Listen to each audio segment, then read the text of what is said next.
喺今集開始之前，希望睇緊呢條片嘅朋友，如果你中意今集嘅內容，希望你訂閱我哋頻道同按個 like 以作對我哋嘅支持。各位好啊，又嚟到長毛分享時間啦！而家見到台面上面一盤，其實就係上次我哋整牛高湯剩低嘅牛尾嚟嘅。因為上一集都有講過啦，我哋會用剩低呢一堆牛尾去做另外一道菜式嘅。今次呢，我哋就會用呢一堆牛尾加焗薯去做一道好簡易嘅菜式。今集牛肉薯蓉批。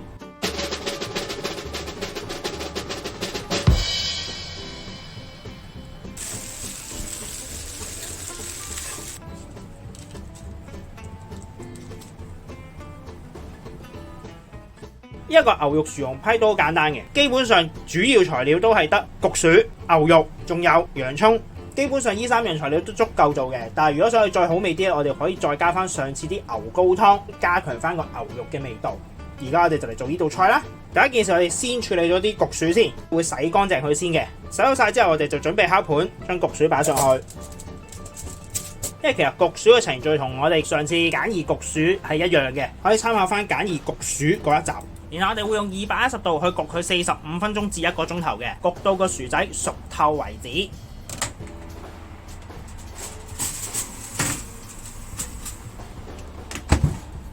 同一時間就可以嚟拆肉啦，開始。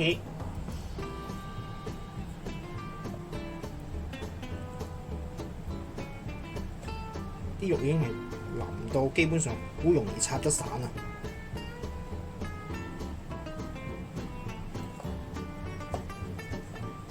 筋呢位咧，其實可以唔要嘅，因為如果唔係好韌啊一間，唔需要拆到好碎嘅，因為之後我哋仲要再炒一炒俾啲味佢嘅。而家先拆埋其他先，而家已經焗咗1個鐘頭啦，而家先試一試下熟未先。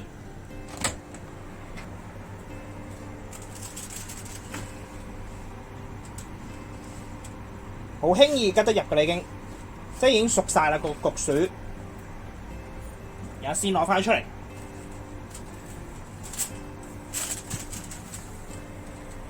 我哋而家唔好處理佢住，先等佢攤大概半個鐘頭，等佢冇咁熱，我哋到時就可以去皮噶啦。為咗令到個牛肉批更加香呢，我哋會加入少少奶，先煲滾佢先。同一時間我哋會刨少少 lemon 落去嘅，即係豆蔻，等佢香啲再。如果唔中意豆蔻可以唔落嘅，大約刨1/3粒先，然後輕輕攪一攪勻佢。滾咗之後就可以熄火噶啦。然後稍微用錫紙焗一焗佢，等佢個味會更加出啊！焗佢大概15分鐘就可以噶啦。焗薯稍微冷卻咗之後，而家就可以開始去皮。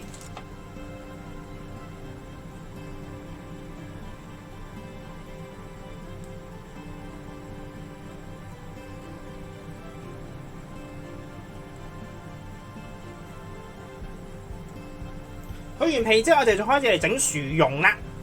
今次我哋會特別啲，我哋會用人手去整薯蓉。我哋會用到一個工具，嗰個就係粉篩。我哋會將啲焗薯擺喺上面壓，通過咗呢啲窿之後，佢就會成為咗薯蓉噶啦。即係等於屋企嗰啲壓薯蓉器啊。先反轉擺喺度啦，然後首先將個薯蓉擺喺度，跟住我哋先將佢用力壓落去。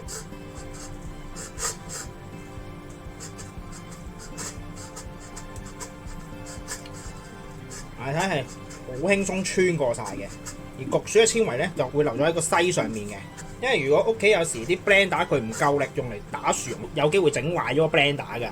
因為我試過一次真係打薯蓉個 blender 頂唔順壞咗。咁就一個薯仔完成咗啦，反轉俾大家睇，可以見到係好粉嘅。咁啊好輕鬆整好咗一個焗薯㗎。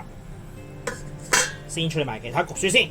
當薯蓉準備好咗之後，再將個奶煲翻熱少少。如果太凍咧，就混合得唔好嘅，所以我哋要暖嘅個奶。同一時間加埋啲牛油落去，一齊煲。溶咗個牛油就可以噶啦，唔使大滾嘅。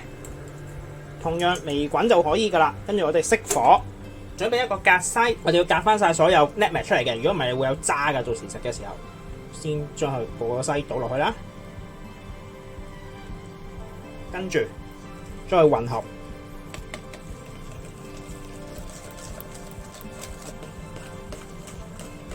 可以落少少鹽，少少黑椒粉，再攪勻佢。呢個薯蓉已經完成咗㗎，先擺喺一邊先。然後我哋會有洋葱，需要將佢切粒，今次需要將佢切細少少嘅。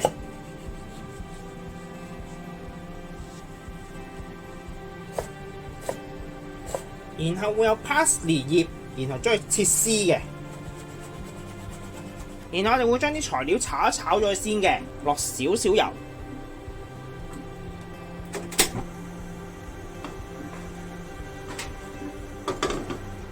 當啲油熱之後，我哋先炒咗啲洋葱先。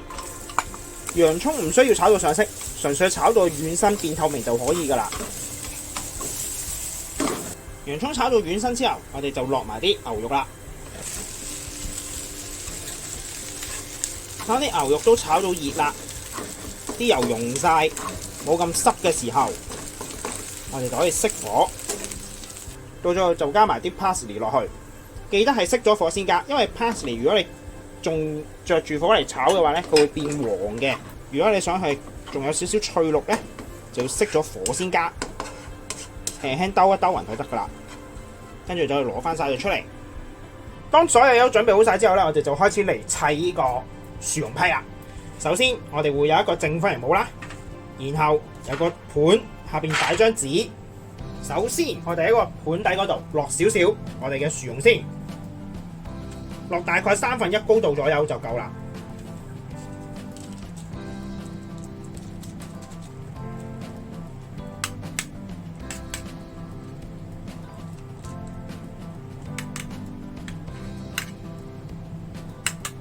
大概就係咁，然後我哋可以喺薯蓉上邊加少少芝士上去，我哋先加少少 mozzarella， 都係薄薄鋪一浸先，然後少少 parmesan，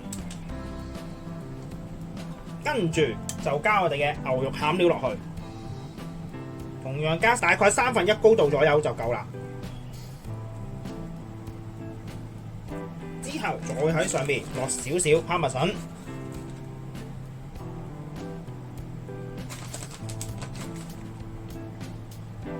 我會落啲 mozzarella， 跟住入面再鋪一浸薯蓉，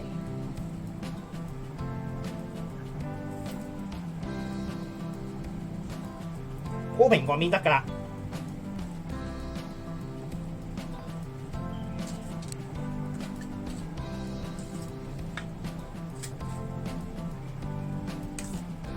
最後加翻少少 breadcrumb 喺上邊，呢啲係我哋自製 breadcrumb 嚟嘅。如果你係出街買得到，就可以買出邊嘅 breadcrumb。如果唔係咧，好似我咁自製都得。自製嘅話可以參考翻資深炸豬扒嗰集，都有教點樣整 breadcrumb 嘅，純粹喺上邊撒滿啲 breadcrumb 就得噶啦。麵包糠最主要嘅用途就係增加翻個薯蓉嘅脆口感啊，所以一定要冚滿晒成個面。跟住我哋會擺入焗爐燒嘅，我哋會用180度上火模式去燒佢5至10分鐘左右就得㗎啦，因為純粹令到啲 breadcrumb 變色嘅啫。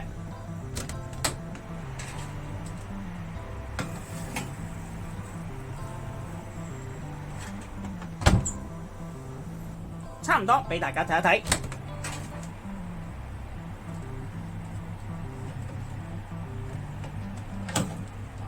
開始有少少變色㗎啦，所以我哋要轉一轉佢。如果唔係咧，就淨係得一邊上到色嘅啫。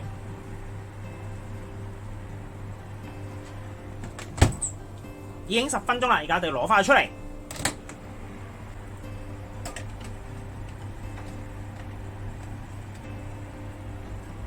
好，我哋而家嚟甩模。首先我哋要一把刀仔，先刮咗側邊先。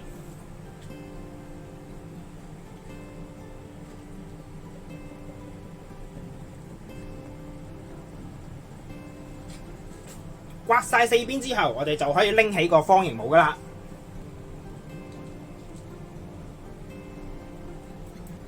薯蓉、牛肉餡同埋薯蓉嘅3層，跟住我哋將佢分成4份就可以㗎啦。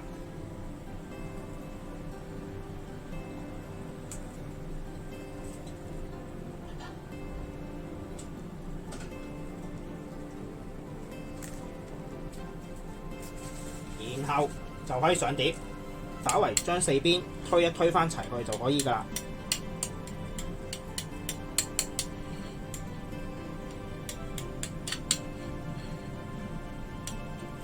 我哋可以加翻少少我哋嘅牛肉汁上去，梗係加翻啲味啊！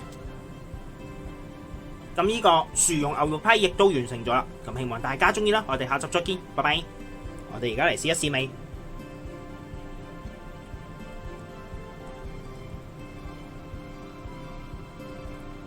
可以拉到絲嘅，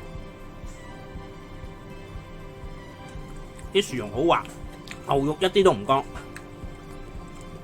加埋個牛汁一齊水，就更加濃香。今集亦都差唔多啦，多謝各位收睇。